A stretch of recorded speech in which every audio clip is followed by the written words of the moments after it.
30 de marzo de 2023. Lectura de Tomás de Aquino, Suma Teológica, primera parte, cuestión 84, artículo 5.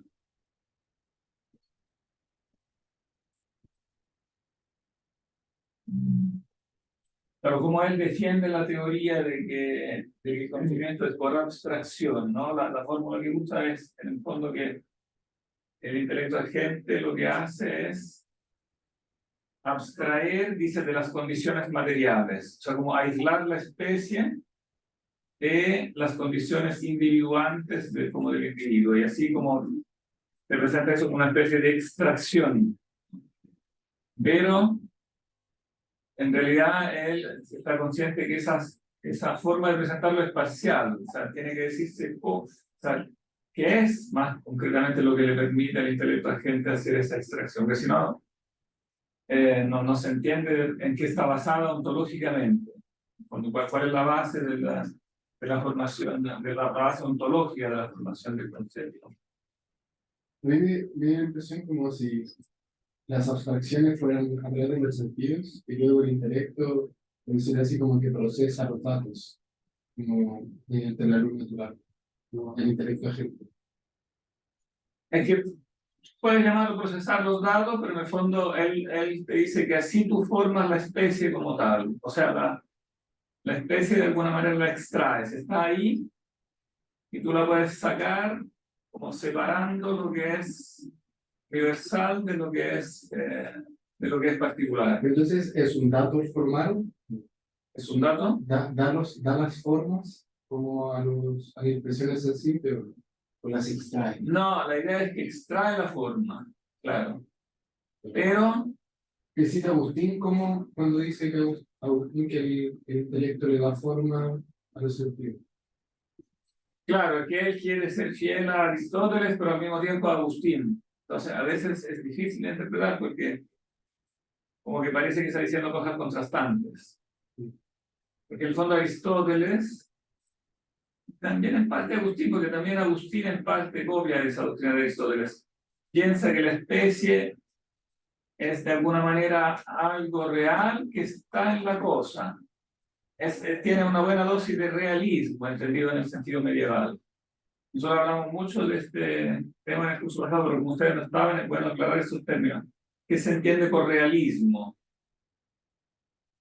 Porque se entiende, los medievales entienden por realismo algo distinto de los modernos. Quizá Tomás de Aquino distingue forma y especie.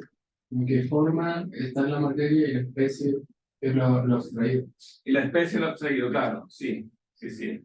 Pero tiende, siguiendo a Aristóteles, a plantear la forma misma que está en la cosa como algo real, como algo de la, o sea, como algo real que uno puede aislar, claro, de lo que es los principios individuantes, dice él. Ahora me interesa aclarar el significado de esta palabra, porque para los modernos tiene un sentido distinto, y ustedes estudiaron teoría del conocimiento, y ahí seguro la palabra tenía un sentido distinto. Para los modernos, realismo significa, o sea, si yo digo que soy realista, así... Es una creencia entonces en que las cosas, los objetos materiales existen fuera del proceso de inteligirlos.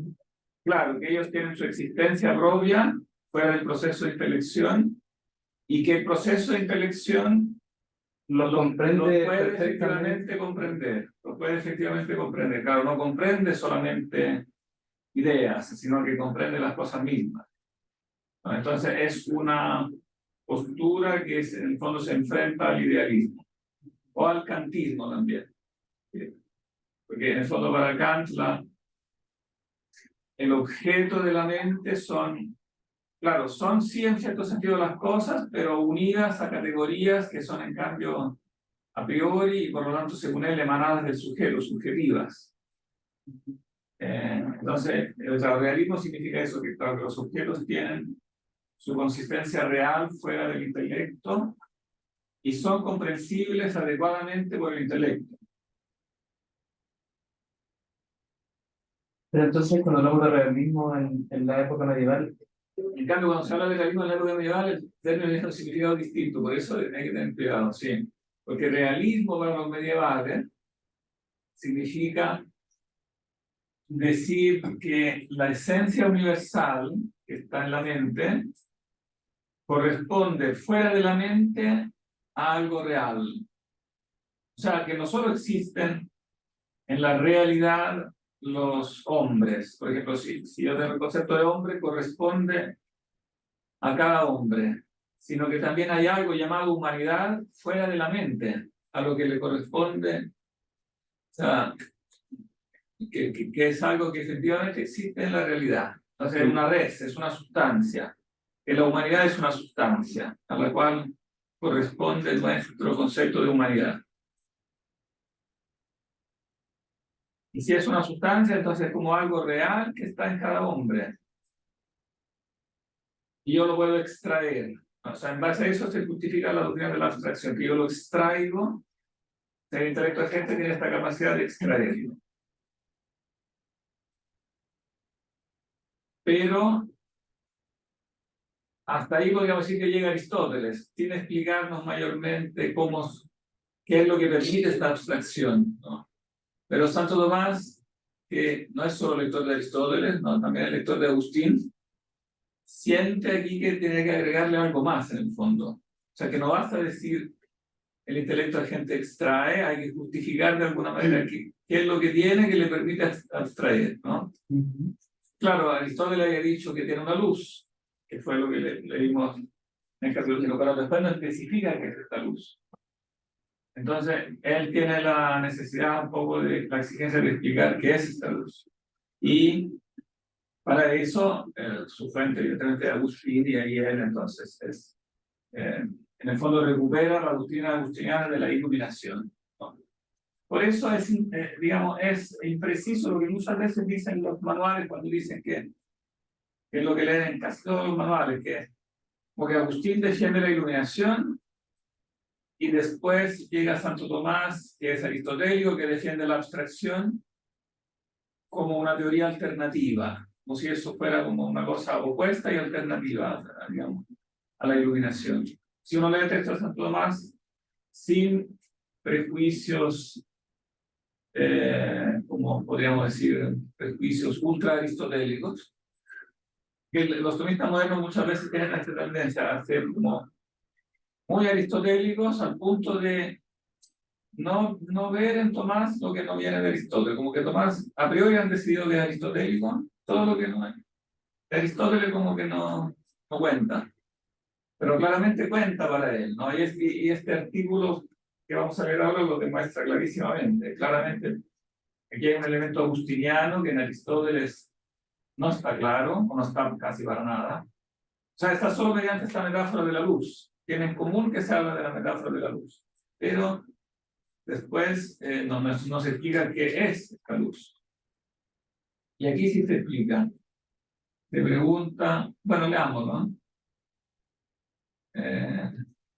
Veamos los argumentos y después la solución. ¿Quién quiere partir con los argumentos? O si quieren leer uno cada uno, según. Okay. Ad quintum sic procedutur. Videtur quod anima intellectiva non cognoscat res materiales irrationibus alternis. Id enim in quod aliquid cognoscitur, ipsum malis per prius cognoscitur. Sed anima intellectiva homines in statu presentis vitae non cognoscit rationes aeternas, quia non cognoscit ipsum deum, in quo rationes aeterna existunt. Sed ei sicut ignoto conjunitur, quod Dionysius dicit in primum capitulum Mysticae Religiae. Ergo anima non cognoscit omnia in rationibus aeternis. A este punto díganme si se entiende. ¿Entienden? O lo quieren traducir. Yo sé, yo ya estoy aquí, ¿no? Los dos, ya. Ya, entonces vale la pena traducir ya. ¿Ah? Me interesa el concepto, y que vendría a ser el concepto de rationibus aeternis. Las razones eternas, claro, eso es muy importante. Las razones eternas, que es terminología de Agustín, son las ideas eternas. O sea, son las ideas platónicas que Agustín dice están en la mente de Dios, ¿no? No es que lo haya inventado Agustín, porque también es un desarrollo de la propia escuela platónica, ¿no? Ya los medios platónicos, como 500 años antes de Agustín, ya dicen eso, que las ideas están en la mente de Dios, que están en la, digamos, que hay una hipóstasis divina que es el uno, que no tiene ideas porque es trascendente, y después una hipóstasis que es la mente, y esa sí tiene ideas. Okay. Ahora yo diría la corrección que le hace Agustín con respecto a los platónicos es que los platónicos siempre tienden a una especie de realismo de las ideas. O sea, ven las ideas como sustancias que están en la mente de Dios. Y tienden a pensar que la mente de Dios es el conjunto de las ideas. O sea, la mente de Dios piensa las ideas, pero a la vez es las ideas mismas. Ellas son como sustanciales. En ese sentido, el platonismo siempre tiene esta tendencia al realismo de las ideas. Las ideas son usías. Usía ahí. Y Agustín claramente corrige esa parte, o sea, dice que en el fondo no tiene una terminología técnica todavía, decían los medievales, introducen una terminología técnica, pero de lo que dice se deduce que en el fondo él enfatiza que la sustancialidad propiamente tal la tiene el logos, el verbo. Él es una sustancia, es subsistente, ¿no? Y las ideas que piensa son raciones, o sea, son nociones, ¿no? Entonces no son sustancias. Pero no tiene una terminología, yo diría que Tomás aquí introduce una terminología que permite también técnicamente decir por qué en el fondo no son sustancias. Pero después como la principal crítica de Platón es que, según la teoría de Platón, no habría ciencias naturales. No conoceríamos la forma de las cosas materiales. Podríamos conocerla a través de unas formas separadas. Tendríamos que conocer a través de unas formas separadas, bueno, pero ahí se puede discutir cómo se llega a conocer esta forma separada. Claro, ahí el primer argumento dice, bueno, él cierra la suma teológica aparte de negar la tesis que después va a demostrar. Parece que el alma intelectiva no conoce las cosas materiales en las razones eternas, porque las razones eternas están en Dios y en el estado de la vida presente no conoce directamente al mismo Dios, non cognoscit ipsum Deum, en el cual las razones eternas existen. No, entonces, como no vemos en la vida presente, no vemos directamente a Dios, es lógico que tampoco vemos las ideas en Dios. Por lo tanto, parece ser que no conocemos en las razones eternas. En nuestro estado caído. En nuestro más que caído, diría en el estado de la vida mortal. Tomás no se pregunta cómo es todo, si acaso Adán antes del pecado original conocía diversamente, ¿no? Eso no le interesa mucho, ¿no? A él le interesa que en el estado como tal que conocemos no vemos a Dios. Por lo tanto, a estar especulando sobre lo que conocía Adán antes del pecado es como un poco imposible. Entonces, no se pone ese problema. Entonces, eso dice este primer argumento. Como no vemos a Dios, no conocemos en las razones eternas. Después, segundo argumento. ¿Quieres leerlo? Leerlo. Ya. Argumento número 2. Praeterai, en primero, Romanos, primero será aquí. Sí, Romanos 1. Okay. En Romanos, esta cita es muy importante, voy a completarla. En Romanos 1:20. Okay. Dictur quod in visibilia Dei per aequae facta sunt conspicuuntur, sed inter invisibilia Dei numerantur ratione aeternae.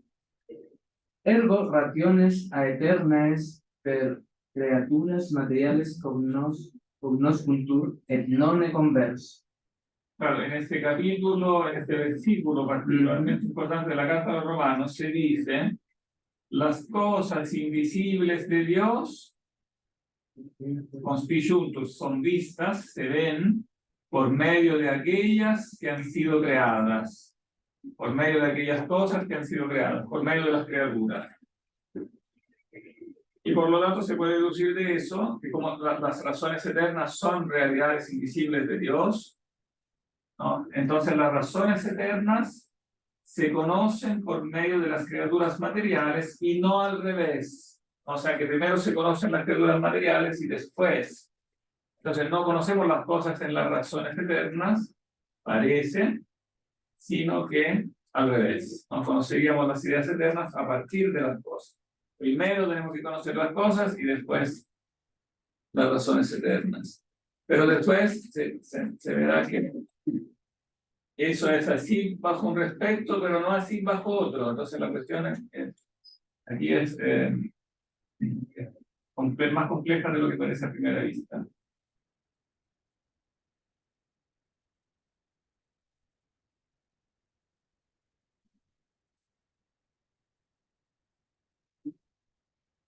Bueno, el tercer argumento nos dice mucho más, no podemos saltar, simplemente dice, voy a resumir, como las ideas, o sea, como las razones eternas son las ideas platónicas, entonces decir que conocemos en las razones eternas sería volver a la opinión de Platón.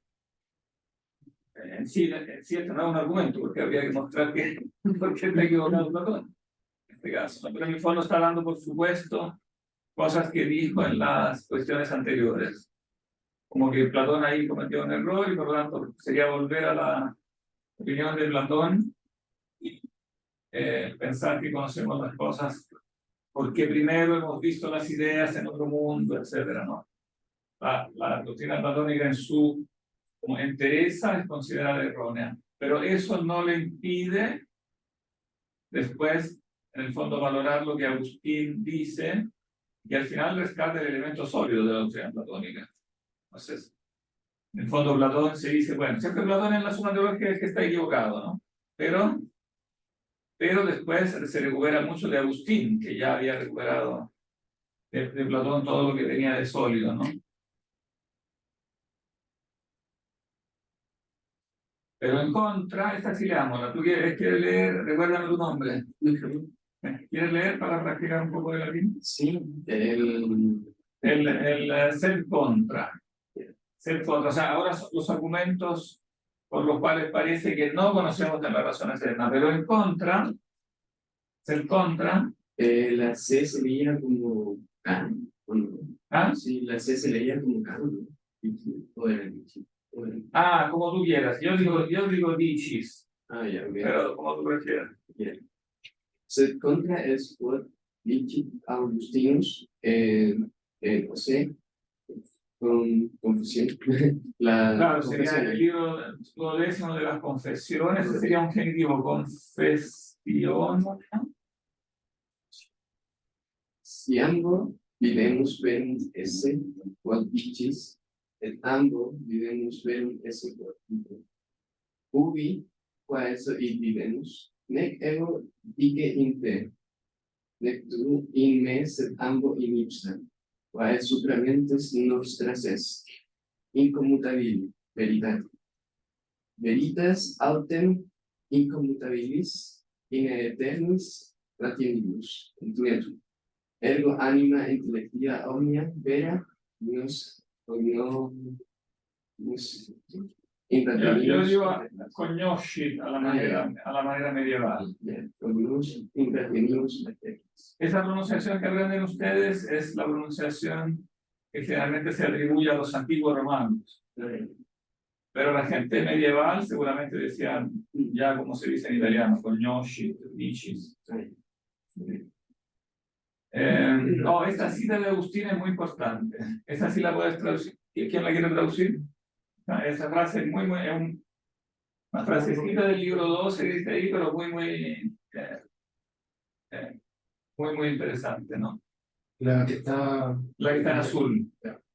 Si ambos vemos que es verdad lo que dices, y ambos vemos que es verdad lo que digo, ¿dónde busco eso que vemos? Ni yo, ay, ¿cómo te lo cultivo? Por cierto, Ni yo, por cierto, en ti, ni tú en mí, sino que ambos en ella misma, en eso mismo, en aquella misma. en aquella misma, que está sobre nuestras mentes. La verdad inconmutable. Claro, en el fondo, si nosotros conversamos y ambos vemos que 2 y 2 son 4, ¿dónde lo vemos? No, yo no lo veo en ti ni tú lo ves en mí, porque nuestras mentes no tienen así como una intercomunicación directa.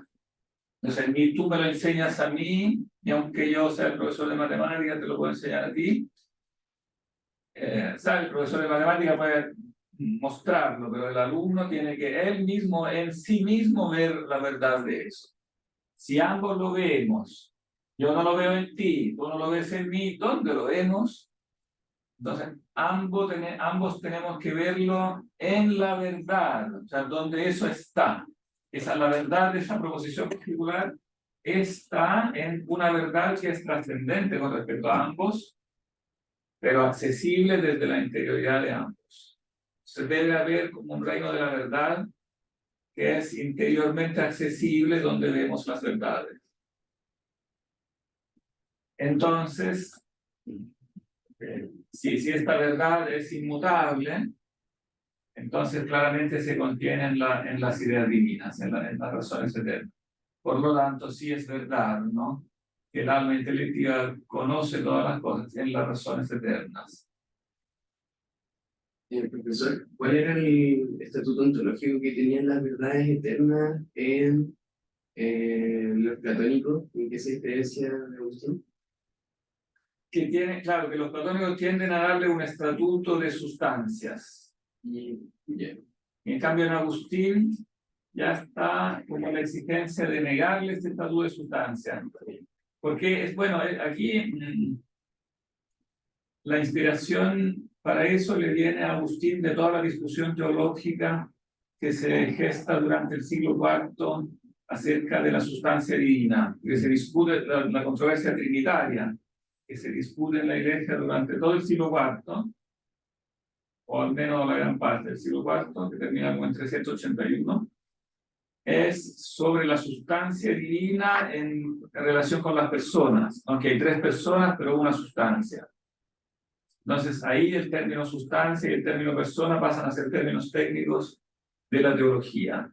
Y entonces, se condena como herejía la proposición que las personas divinas sean diferentes sustancias, porque en Dios hay una única sustancia, porque el ser de Dios es simple, se no puede tener diferentes sustancias. Decir que el Hijo no es de la sustancia del Padre, en el fondo equivaldría a decir que no es Dios.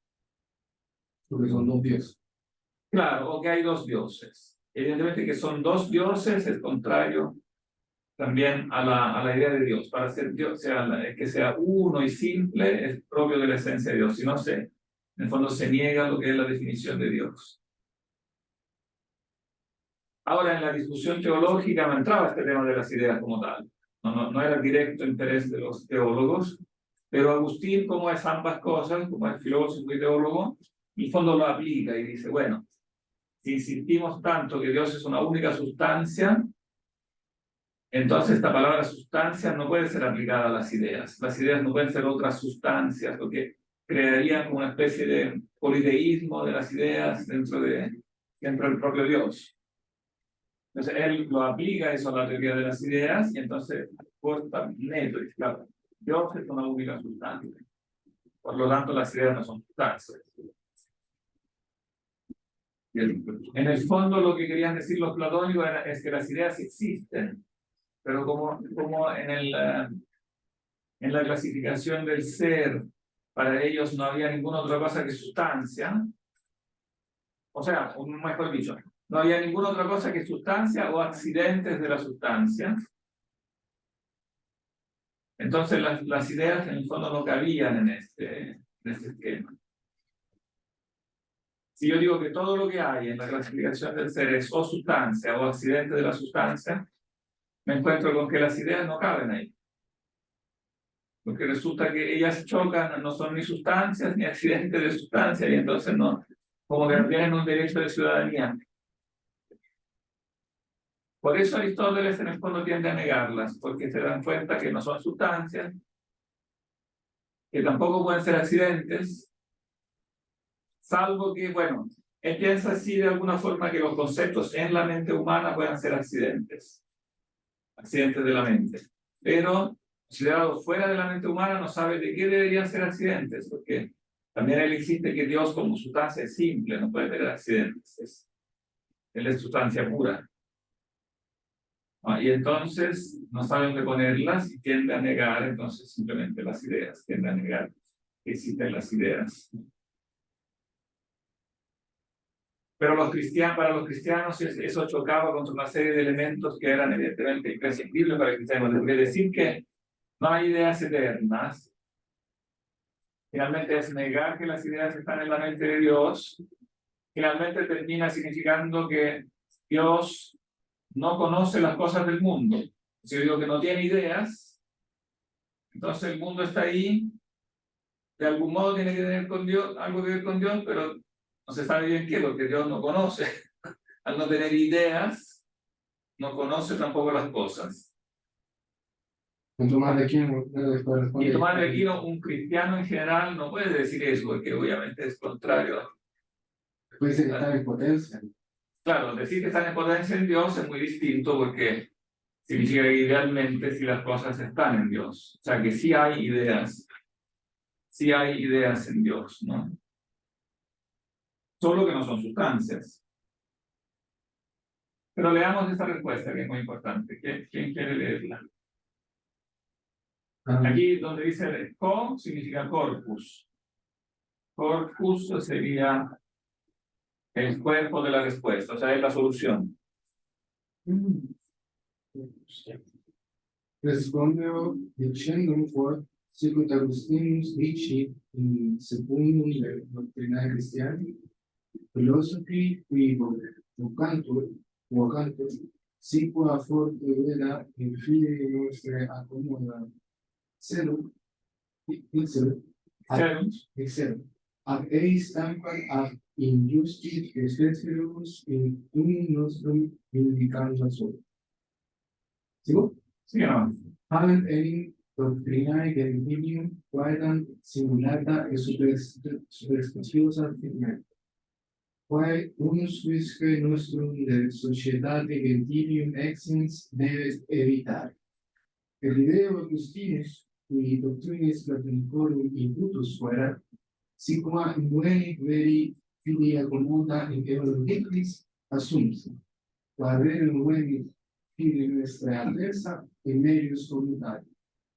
Posuit autem Plato, ficut supra victimes, formas rerum per se subsistere a materia separata. Subsistere a materia separata. Quas ideas vocavam.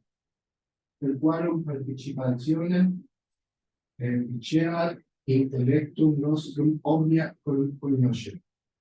Por sicut materia corporalis per participationem ideas lapidis fit lapis, y de intellectus nostra per participationem in ideas cognoscere lapide.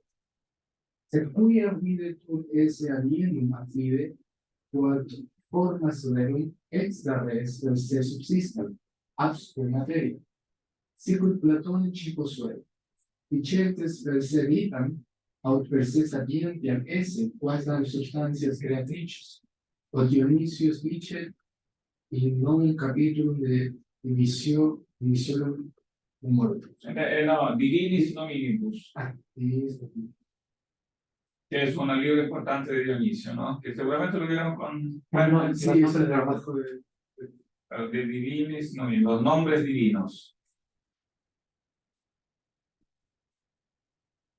Ideo Agustinus, in libro octoquinta trium questiones, Cuestión 1. question, posuit loco harum idearum, quas Plato poneva, rationes omnium creaturarum in mente divina existere, Existe. Existe. Secundum quas omnias formantur.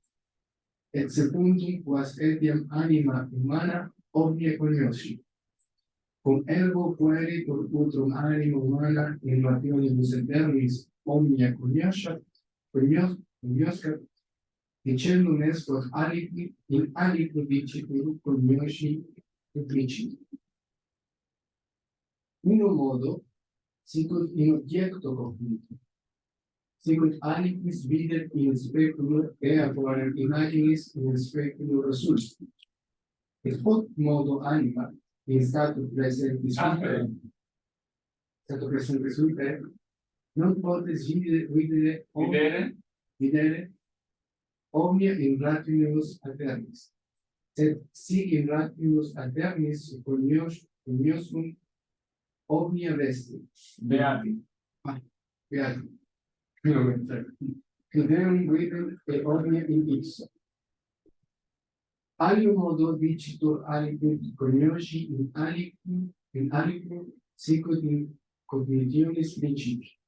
Sicut si dicamus quod in sole videntur ea quae videntur per sole. Et sic necesse est dicere quod anima humana omnia cognoscat in rationibus aeternis, per quale participatione omnia cognoscit. Ipsum enim lumen intellectuale, quod est in nobis, nihil est alio quaetam participata similitudo luminis integrali, in quod continentur rationes aeterni. Unde in Salmo 4 dicitur multi dicunt, quis ostendit nomis mod. Cui questione salmista responde, dicens, signatum est super nos lumen vultus tui, Domine, quasi dice, per ipsam simulationem divini luminis nobis, omnia nobis demonstrati. No, espera, hasta ahí porque ya tenemos suficiente para conversar. No hay bastante. Falta todavía un poquito, pero aquí ya tenemos suficiente. Porque este es un resumen muy bueno quizás de la doctrina como fundamental sobre este tema. Entonces parte diciendo, bueno, respondo, dice que hay que decir que, tal como Agustín dice en el libro segundo de la doctrina cristiana, en realidad en castellano sería de la enseñanza cristiana, los que son llamados filósofos, si acaso dijeron algunas cosas verdaderas y acomodadas a nuestra fe, o sea, compatibles con nuestra fe, hay que reivindicarlas de ellos como de posesores injustos para nuestro uso. Bueno, la metáfora aquí está sacada de la Biblia de cuando el pueblo de Israel sale de Egipto y se lleva los, ¿cómo se llaman? Los platos, los vasos de oro, de plata, etc. Le dicen a los egipcios, préstennos estos objetos porque tenemos que hacer unos sacrificios ahí en el desierto, y después se lo roban y se van con todas esas cosas, ¿no? Esa página bíblica, como muchas otras páginas del Antiguo Testamento, creaba un problema teológico a los cristianos también, porque parecía que estaban haciendo algo malo, como robando, y sin embargo en el texto sagrado no parece que Dios esté en desacuerdo con eso, parece que está bien, ¿no? Entonces, en el fondo, la solución consistió en interpretarlo alegóricamente. Lo que están haciendo los judíos aquí significa alegóricamente lo que hacemos nosotros cuando tomamos prestadas doctrinas de los filósofos paganos y la integramos en nuestra filosofía cristiana. Y eso porque, en el fondo, hay oro, o sea, cosas verdaderas, hay cosas valiosas de oro en la filosofía pagana, pero en conjunto la filosofía pagana es errónea. Entonces, en el fondo, ellos son injustos poseedores de esos objetos de oro. La doctrina cristiana, en cambio, es verdadera, entonces los cristianos son los verdaderos poseedores de esos objetos y tienen que entonces rescatarlos e integrarlos en la verdadera doctrina. Entonces es correcto tomar elementos de la filosofía pagana, porque en ella hay elementos verdaderos, pues digamos, fuera de la metáfora, ¿no? Hay elementos verdaderos y entonces nosotros no tenemos que despreciarlos, no, no tenemos que ser como enemigos de todo lo que es pagano, así como a priori, sino que distinguir, ver lo que es de oro y eso importar. Solo que, claro, al importarlo hay que también corregirlo. Que claro, está el oro, pero mezclado con escorias. Entonces, en el fondo hay que corregirlo. Y en el fondo ese es el mérito, no menor, que él está acreditando aquí a Agustín, ¿no? Dice, por eso Agustín, ¿no?, que había sido imbuido por la doctrina de los platónicos, si algo encontró congruente con la fe en sus dichos, lo asumió. Pero lo que encontró adverso a la fe, lo mejoró. O sea, en el fondo lo corrigió. O sea, hizo este gran trabajo de examinar el platonismo, importar lo que era bueno y descartar lo que era malo, corregir lo que era malo, ¿no? Y bueno, eso explica por qué después ese como error de perspectiva que tienen muchos modernos hasta hoy, que dicen, Tomás es aristotélico y no es platónico. No, no se trata de que no sea platónico, se trata de que él recibe de Agustín un Platón ya corregido. Entonces sí es platónico, solo que de Platón tiene lo sólido. Y claro, cuando después menciona a Platón, solo lo menciona para los errores, porque son los que no fueron importados. Pero no es que no tenga las cosas sólidas de Platón.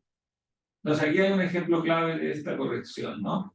Posuit Plato, Platón postuló, tal como dijimos arriba, que las formas de las cosas subsisten por sí mismas separadas de la materia. O sea, que existen ideas de las cosas que subsisten por sí mismas separadas de la materia.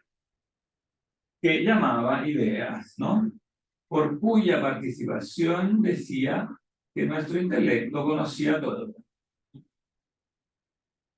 De forma que, tal como la materia corpórea, por participación de la idea de piedra, llega a ser piedra, análogamente o paralelamente nuestro intelecto, por participación de la misma idea, conoce la piedra. O sea, de las ideas proceden tanto las cosas como nuestros conceptos, ¿no? Las cosas necesitan de las ideas para existir. Y también nuestros conceptos necesitan de las ideas para existir como conceptos. Pero son dos órdenes de cosas distintas. Por eso Platón se preocupó de distinguir, ¿verdad?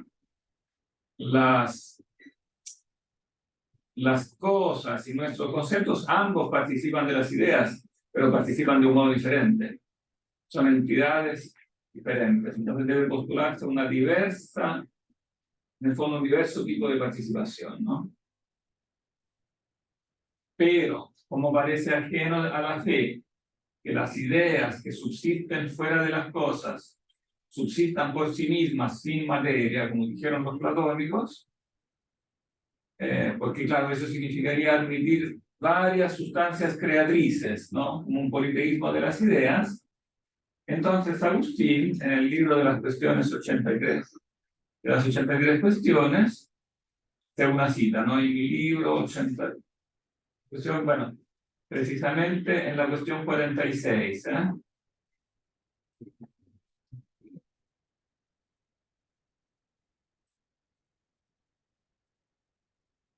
de estas 83.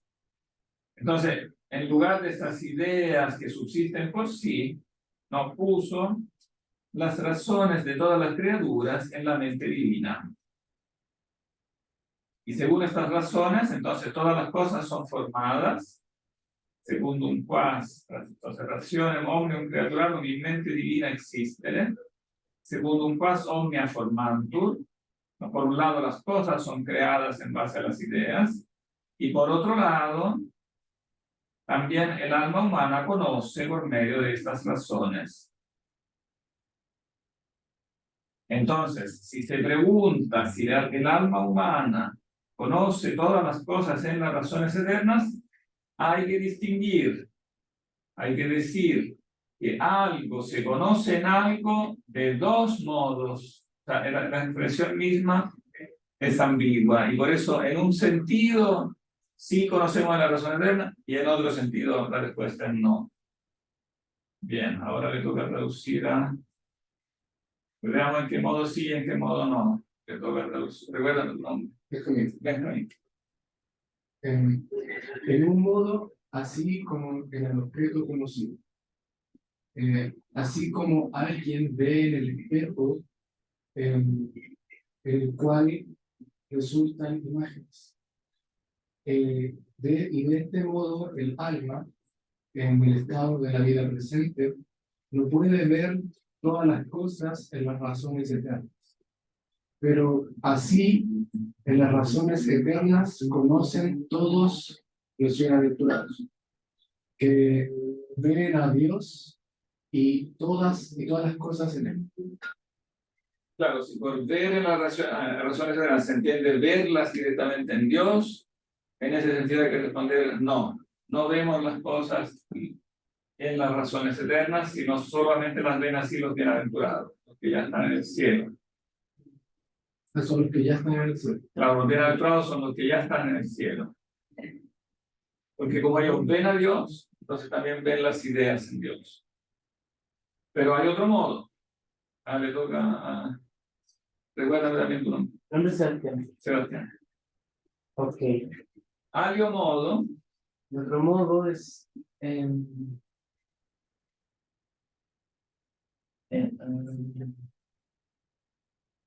tratar de programar traducción. Tienes que reordenar un poco las palabras.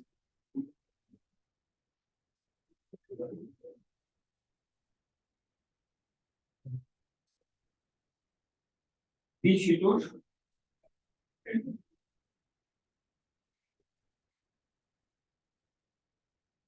Dicitur.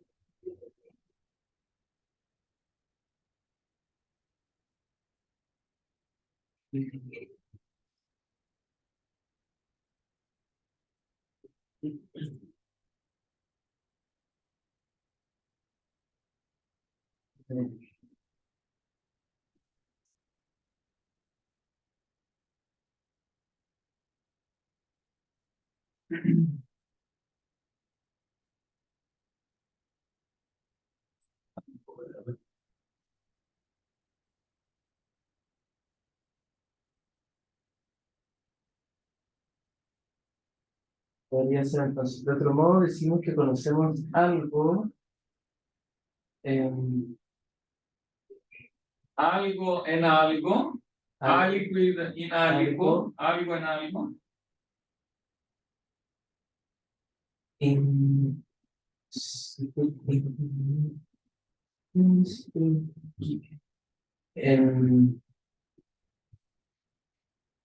me pueden ayudar?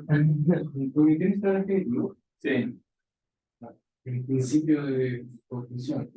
Claro, en principio de conocimiento. O sea, conozco algo en algo, en el sentido de que conozco algo en el principio que me permite conocerlo.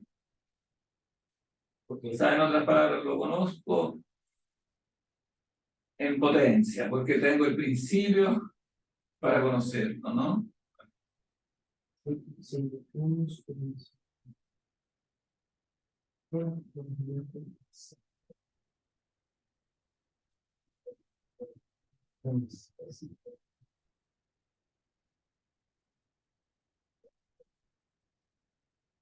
Bueno, la metáfora no es tan importante en este caso, esta del sol, ¿no?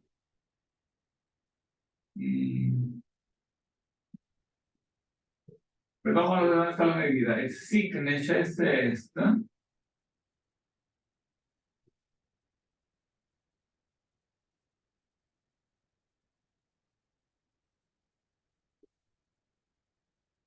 O te ayuda.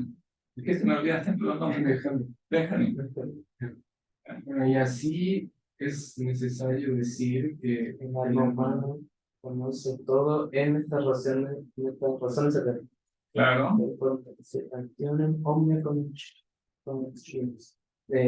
Aquí, el sujeto se me perdón por el cual participación omnia cognitionis. Nosotros conocemos todos participando de esta... participando de las razones eternas, ok. y a continuación explica por qué. Y, ok.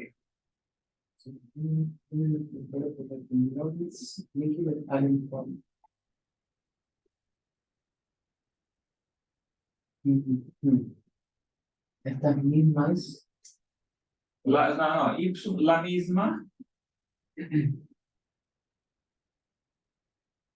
lumen intelectuale, Intento la misma luz la intelectual que está en misma luz nosotros. intelectual, luz del intelecto, ¿no? Que está en nosotros,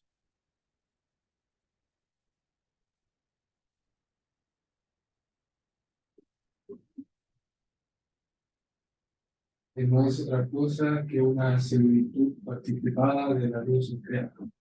claro, no es otra cosa que una participada semejanza de la luz increada, o sea, del verbo.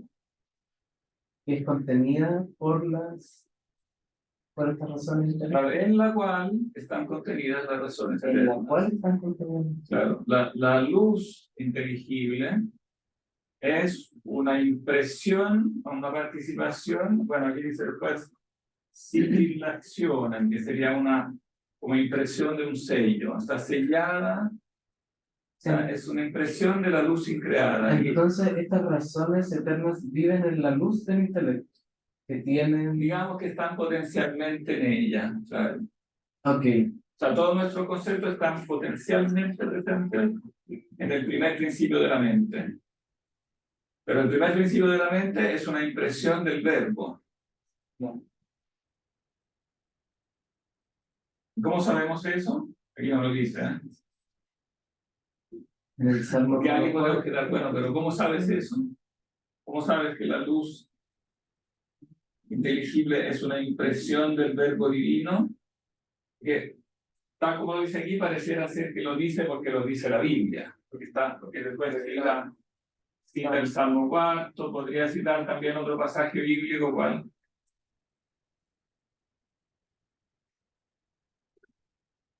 Donde se dice eso en la Biblia así bastante claramente, que la luz, o sea, que el verbo es la luz que ilumina al hombre. San Juan.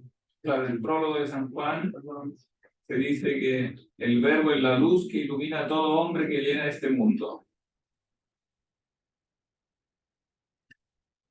Entonces uno puede decir, bueno, pero esta entonces es la solución teológica, él lo dice como teólogo, pero si yo prescindiera de eso, ¿cómo lo podría saber? Habría que ir a explicar un poco el tema relacionado con la convertibilidad, ser y bien, ser y bien, porque esas son puras nociones trascendentales que obviamente tendríamos impresas en el intelecto, que tendríamos que intentar explicar su convertibilidad lo más lógicamente posible para poder explicar por qué es así como precisamente son su Sí, pero más allá de la convertibilidad, lo que hay que analizar es su consistencia ontológica. O sea, hay algo que nosotros podemos observar en la consistencia ontológica de este primer principio de la mente, que hace pensar que tiene que ser una impresión divina. y la convertibilidad de ontológica. Sí, pero hay algo más radical que eso. O sea, antes aún que la convertibilidad, ¿cuál es la característica ontológica de este primer principio de la mente? Que en el fondo es lo que decía Agustín acá en esta frase de la confesión.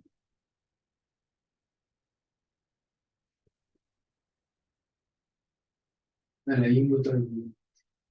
Claro, nosotros descubrimos en esta luz del intelecto una inmutabilidad. Claro, el principio que nos permite ver las verdades inteligibles se demuestra algo como fijo, eterno, inmutable. Y entonces, no es que nosotros tengamos que postular que existe Dios para saber que para saber que así es esta luz del intelecto, sino que al revés. Es la luz del intelecto que permite saber que existe Dios. O sea, no solo podemos saber que es una impresión de Dios, sino que sabemos que existe Dios porque, a partir de esa luz. Porque entonces, ya que somos mortales y ya que conocemos la verdad, entonces Dios existe porque la recibimos. Porque no podríamos ser nosotros los autores de esa luz. Claro, las esencias, digamos, la sustancia que emana esa luz. Porque nosotros somos mudables, ¿no? Y somos finitos. Y esta luz es inmutable, infinita. Entonces no podemos ser nosotros la fuente. Nosotros somos los que pueden ver esa luz, pero no la fuente. Entonces debe haber una fuente que emana esa luz. Entonces esa luz tiene que ser una impresión de que tiene que venir de una sustancia inmutable que es Dios, ¿no? Entonces por eso sabemos que esta luz es una impresión del verbo y de eso deducimos que ella contiene potencialmente, ¿no?, todas esas razones eternas, y por lo tanto en nosotros también contiene potencialmente todos los conceptos. Es como el punto de partida que potencialmente contiene todos los conceptos. Entonces, en este segundo sentido, sí conocemos en las razones eternas, porque conocemos en esa luz que, o sea, en el fondo es un proceso indirecto. No vemos las razones eternas, pero todo nuestro conocimiento está basado en un concepto que está impreso por el verbo, que es la sustancia eterna, por lo tanto en ella están contenidas las razones eternas. Entonces, en ese sentido, sí conocemos en las razones eternas. Bueno, ya que tenemos todavía unos 3 minutos, podríamos terminar de leer.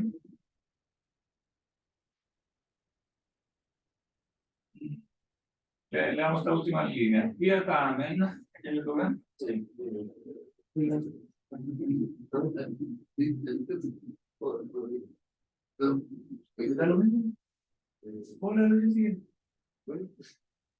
Quia tamen praeter lumen intellectuale in nobis exiguitur species intelligibiles a rebus acceptare ad scientiam de rebus materialibus habendo ideo non persona participationem rationem aeternarum de rubes materialibus rebus materialibus notitiam habemus sigur platonici posuerunt quod sola idearum participatio sufficit ad scientiam habendat.